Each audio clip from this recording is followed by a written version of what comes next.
Hi, welcome to my VIPKid classroom. I'm teacher Anna, and today I just want to share some tips for updating the VIPKid app. This is assuming that you already have the app on your computer and you need to go ahead and do that update. So let's look at a couple things.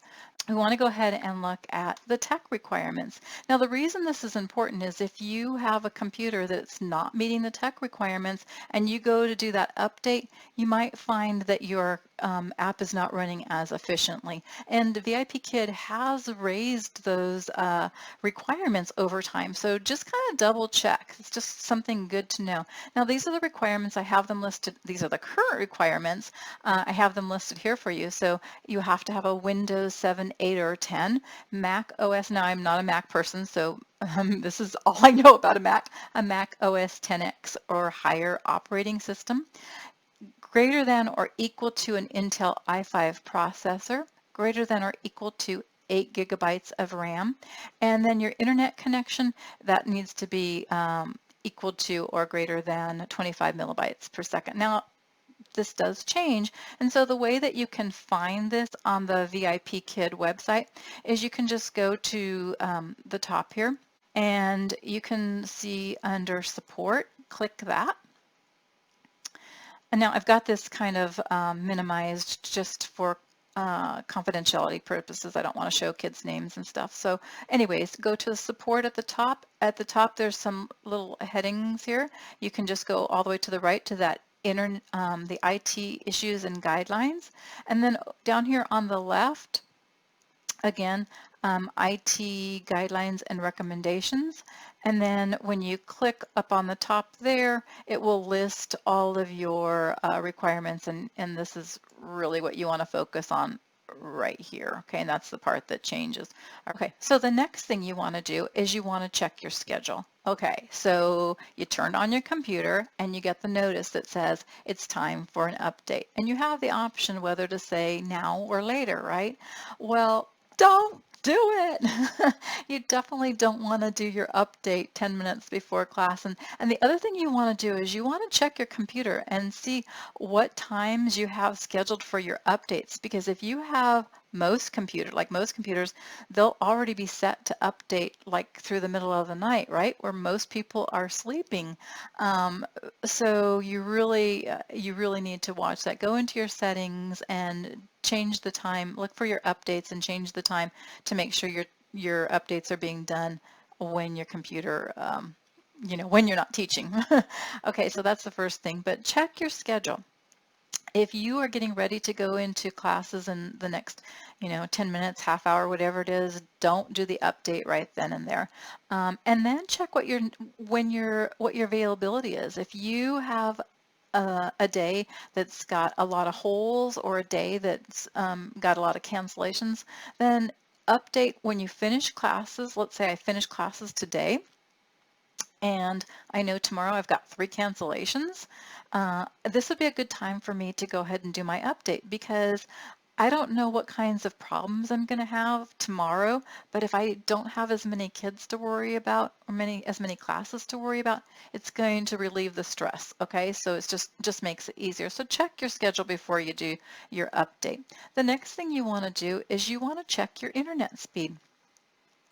Okay, some people are blessed with great internet speed. I live in the middle of the desert. I have satellite, and my internet speed fluctuates. During the day, when people are using the internet a lot, especially with people working at home and kids going to school online, my internet speed drops. This is not a good time for me to install an app. When I go to test it, it's going to maybe not be as efficient, and I'm going to think it's the app when in fact it could be my internet speed.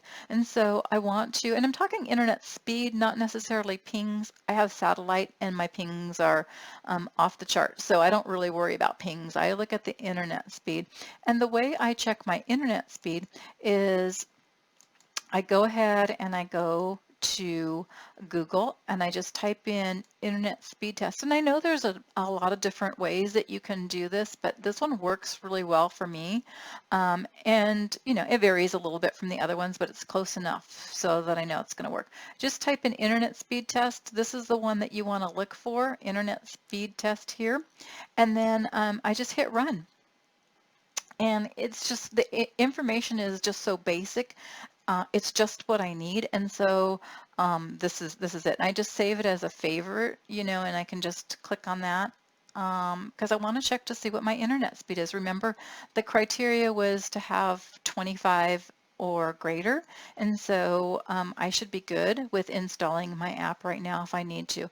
If this is really low, then there's the main thing that you could do is go ahead and restart your router. A lot of times, unplug your router, let it sit for a couple minutes, and then plug it back in just to clear up all those jams, and hopefully your internet speed will be a little bit better. If not, the other thing would be just to wait for a time that your internet speed is working efficiently.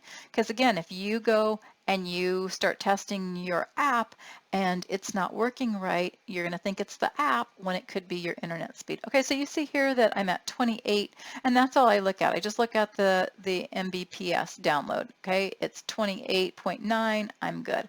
And then I can just close that up. Now I want to go ahead and check for my current VIPKid app. Here's why, and here's the biggie, drum rolls, here's the biggie. I have an app, a version of the app that is working right now, working perfectly. Well, you know, working really good. If I put a new app, a new update on here, and I find that my app update is not working as well as I need it to be, or I can't get into it at all, it's not working. If it's not working, okay, I need to uninstall it, and I need to revert back to the app that I was using. All right, so I'm going to go ahead and go to my downloads. I check to see, yes, I have that previous version. This is the version that's been working for me. If I don't have it, there's not a lot I can do about it at this point other than maybe check my recycling bin.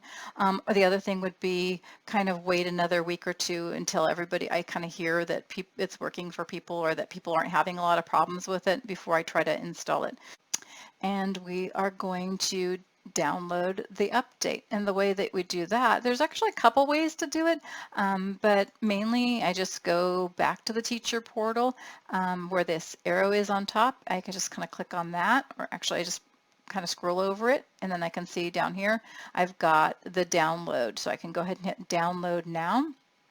Now my computer already has the download on it, but when I go through this process, it will go ahead and prompt me to save this this update, and you can see I've already saved it on the top, so I'm not going to save it here. You definitely would want to hit save. I am going to hit cancel because I already have it saved, and now I get this error, and this is an error that's come up a couple times when I tried to install this app before. I couldn't get past this. I know there's not a problem with my internet right now. I'm on the internet, so I know there's not a problem. I'm going to close that. But if I can't get past that, if I close it up and it keeps popping up and I keep having trouble, then I'm going to delete this app, and I'm going to delete this version of the app, and I'm going to reinstall my previous version that I wasn't having that problems with. But it just seems to be doing it for that first time, and then I don't seem to be having a problem with it afterwards. So I would go ahead and leave it. So the next thing that you want to do after you've got that download is you want to go ahead and restart your computer. And the reason that you want to restart the computer is you just want to make sure that it's working off of this new current update. You want to clear out any of the old stuff, so just restart your computer. And after you've restarted your computer, then you can go ahead and open the app back up and just play around with it. Make sure that it's working correctly. Go into your bookings, into your classroom, go to some of the other pages, making sure you don't have that no network or any other error occurring as you go through it. Okay, so now you've got your app up and running. If your app is not working correctly, then you want to delete that new version and reinstall the previous version. The way you're going to do that is you can just go ahead and go to your control panel, and you can type in control panel. It's already saved here for me, control panel. And then down on the bottom here, I don't know if you can see all that, where it says programs, I can go to uninstall a program. I look for my VIPKid. There's the version that I have, the 2.4. If this version is not working for me, I can just go ahead and uninstall it, right? It is working for me, so I'm going to leave it. And this is the way you can also, if you're not sure what version you have on your computer, you can just kind of check it from here also. So it's working. Again, if it was not working, I would go back, I would delete this new version, and I would reinstall the older version. All right, but everything is good. So I am going to leave it. All right, so if you don't have the app at all, you basically take the same steps. You can just go to, instead of going to the VIPKid app, obviously, which you don't have, you would just go to the VIPKid website, and the same thing, you would click on the downloads and download it there. Okay, I have given you all the information I can think of for hopefully making the process of updates a little bit easier. For me, that big thing is having that backup version. If things go wrong, I revert back to that version. But other than that, if everything's working good, I kind of keep going with it. So I hope you found this video helpful. Thanks for watching. See you next time.